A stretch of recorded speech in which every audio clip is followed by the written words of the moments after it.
Welcome to another Colonize the New World video. This time we will go over the action phase.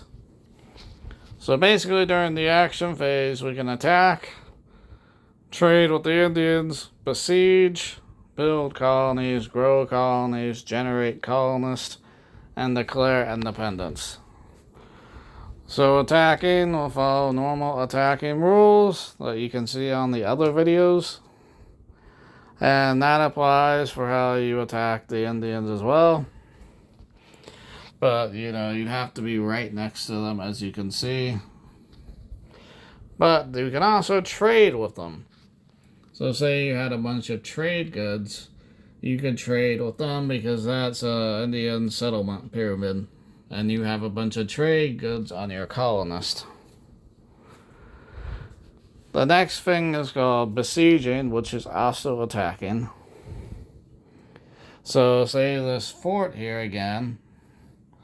This frigate, let's say it wants to attack that fort. Now forts are usually heavily fortified, and they're usually a bit stronger than your other land pieces, especially because you see it has a fort for a defensive bonus, and it has mountains. So frigates are a good way to break down the defenses of a player with a fort or a fortress. The next is you can build a colony, which is really simple. You take a colonist and you find one with that colony on the backside and you just plop it down wherever you want, although not in the middle of the ocean like I did. Next we're going to grow a colony, generate a colonist.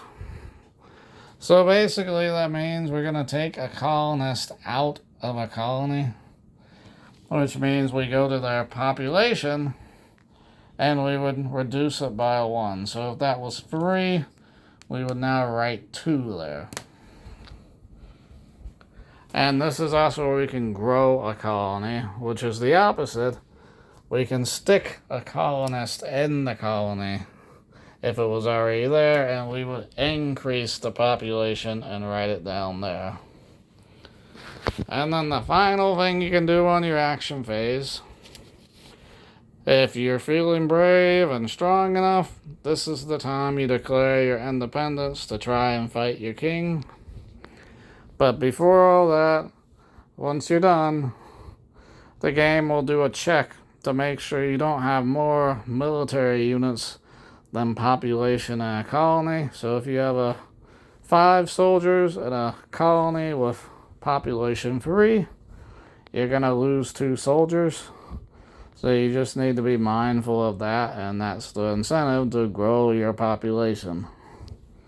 So if you want 10 soldiers, you need a population of 10, which is the maximum population size you can have. Otherwise, this is the phase where you get to beat up on other players, attack them, try and conquer them, and wear them down. And yep, that's about what you do on this phase. Short and simple. And until the next video, thanks, bye.